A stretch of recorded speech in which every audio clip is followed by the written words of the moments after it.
ఎంపీలుగా చేసిన వ్యక్తులకు కానీ, మినిస్టర్లుగా పనిచేసిన వ్యక్తులకి కానీ, ఎస్పెషల్లీ గ్రామ వార్డు మెంబర్గా పనిచేసిన వ్యక్తికి కూడా ఒక సామాజిక బాధ్యత, ఒక సామాజిక స్పృహ అన్నది చాలా ఎక్కువ విలువలతో కూడిన రాజకీయాలు ఇవన్నీ కూడా ఆభరణాలుగా ఉండాల్సిన అవసరం. ఎందుకంటే ఈ మాట చెప్తున్నాను, కొన్ని కోట్ల మంది ప్రపంచంలో, మన రాష్ట్రంలో 5 కోట్ల మంది పైగా జనాభా ఉంటే కేవలం 175 మందికి అధ్యక్ష అనే అవకాశాలు కూడా కల్పించారు ఈ రాష్ట్ర ప్రజలు. అంటే ఎంత బాధ్యతగా మనం ఉండాలి, ఎంతమందికి మనం ఇన్స్పిరేషన్ అయి ఉండాలి.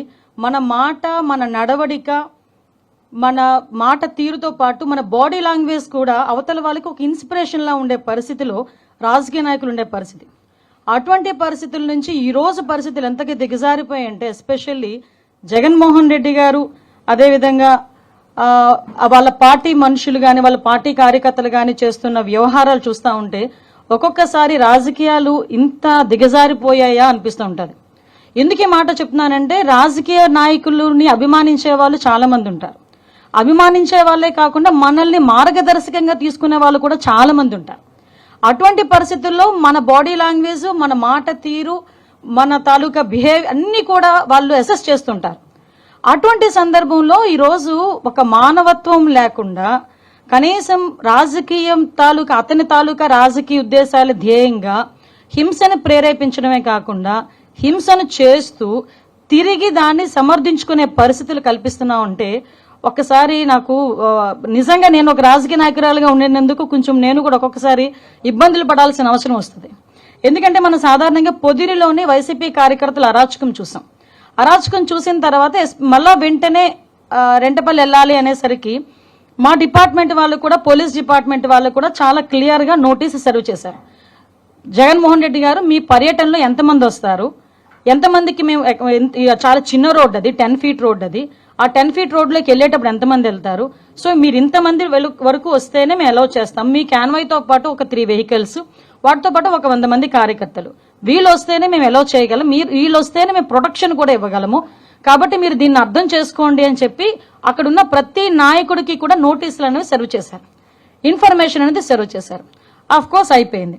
అవసరమైన అయినప్పటికీ కూడా వాళ్ళని చుట్టుపక్కల నియోజకవర్గాల నుంచి వేల కొద్దీ ఈ రోజు రేపు ఇంతమంది రావాలి, అంతమంది రావాలని వాళ్ళు వాట్సాప్ గ్రూప్ లో పెట్టుకున్న తర్వాత మాకున్న ఇంటెలిజెన్స్ రిపోర్ట్ ప్రకారం వీళ్ళందరూ మొబిలైజ్ చేస్తున్నారన్న సంగతి తెలిసి అతనికి Z+ సెక్యూరిటీ అయిన వ్యక్తిగా అతనికి ఇవ్వాల్సిన సెక్యూరిటీని ప్రాపర్ వేలో మేమందరం కూడా మేము ఇవ్వగలిగాం, ఇచ్చాం కూడా. ఇచ్చిన తర్వాత మనం చూస్తే ఆ జగన్మోహన్ రెడ్డి షో చేశాడు, ఒక రోడ్ షో చేశారు. అతను వెళ్ళేదేమో ఒక పరామర్శకి వెళ్తున్న వ్యక్తి రోడ్ షో చేస్తున్నారు. ఇంచుమించుగా అతని ఇంటి దగ్గర నుంచి, తాడేపల్లిలో అతని ఇంటి దగ్గర నుంచి 10:30కి స్టార్ట్ అయిన వ్యక్తి సాయంత్రం 4 గంటలకి ఆ రెంటపల్లి వెళ్ళారంటే ఒకసారి ఆలోచన చేయండి, ఎంత స్లోగా మూవ్ అయ్యి ఎంత రోడ్ షో చేసుకుని ఆయన వెళ్ళారో ఒక్కసారి జనాలు కూడా అర్థం చేసుకోవాలి.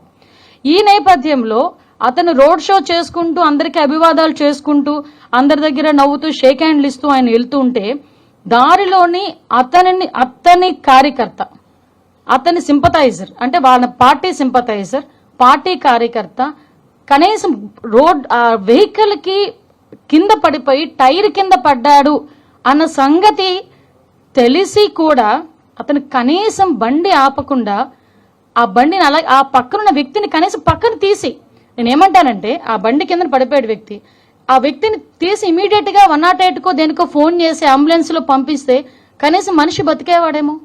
ఎంత అంటే దాన్ని ఏ పదాలు ఉపయోగించుకోవాలో కూడా అర్థం కావట్లేదండి.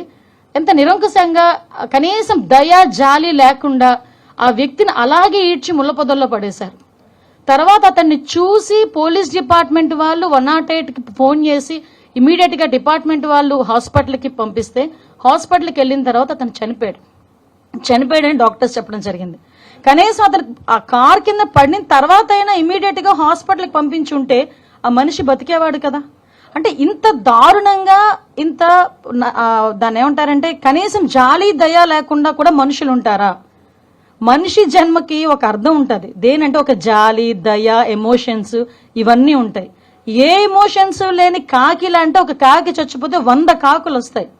ఒక రోడ్డు మీద ఒక కుక్క చచ్చిపోతే 4-5 కుక్కలు వచ్చి కనీసం తీసి పక్కన పెట్టినంత వరకు అక్కడే చుట్టూ తిరుగుతూ అరుస్తూ ఉంటాయి.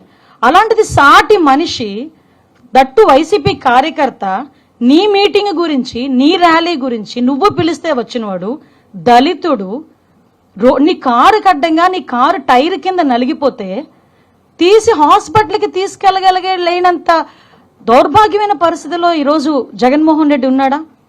అంత నిర్దయగా జగన్మోహన్ రెడ్డి ఉన్నాడా? అంటే అతనికి జగన్మోహన్ రెడ్డి రాజకీయ లబ్ధి తప్పించి మనుషుల ప్రాణాలంటే లెక్కలేదా? ఇంత ఉన్మాద పరిస్థితిలో కూడా రాజకీయ నాయకులు ఉంటారా? నిజంగా నాకైతే చాలా ఆశ్చర్యం అనిపిస్తుందండి.